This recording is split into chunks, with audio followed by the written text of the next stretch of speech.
There is a quiet lie that many people carry with them each day, a whisper that repeats, "You're lazy." It lingers in the background when we struggle to get out of bed, when our to-do list goes untouched, or when we find ourselves staring blankly at a screen, unable to move. But this judgment, this self-condemnation is rarely the truth. What I have come to understand through years of reflection and teaching is this: most people are not lazy, they are overwhelmed. We live in a world that moves at an unrelenting pace. We are expected to be constantly productive, always connected, and forever striving for more. In such an environment, exhaustion is mistaken for weakness, and rest is viewed as a flaw. But we are not machines. We are human beings, fragile, emotional, spiritual, and we are not meant to run endlessly without pause. What many label as laziness is often a cry for rest, a signal from within that we are stretched too thin. The body tires, the mind grows foggy, and the soul begins to shut down, not from a lack of desire, but from an overload of expectation. During my early years, before I chose the path of monastic life, I too lived under this weight. I remember sitting with an elderly monk during a temple visit, asking him how he remained so calm when life outside was so chaotic. He smiled and said, "When I drink tea, I drink tea. When I walk, I walk. When I eat, I eat."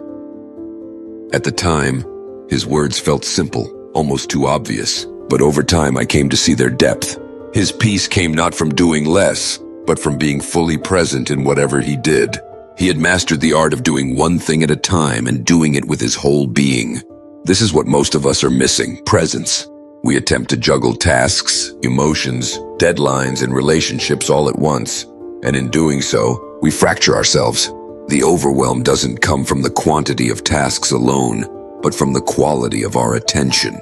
When we are scattered, even small tasks feel like mountains. But when we are present, even a mountain can feel like a single step. Overwhelm is not a failure of character.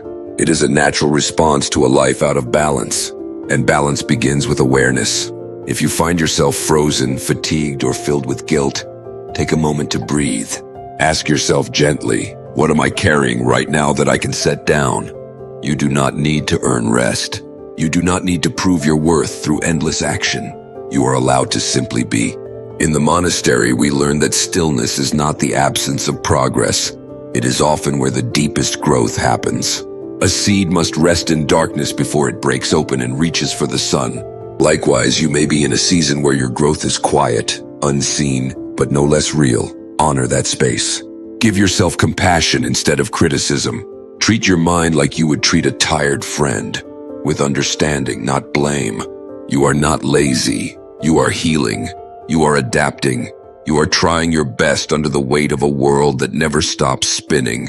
And sometimes, the bravest thing you can do is to pause, to breathe, to choose presence over pressure.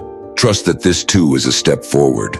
May you find peace in your pause, clarity in your stillness, and strength in knowing that your worth was never tied to your productivity. The world may not slow down, but you can. And in that stillness, you may just find yourself again.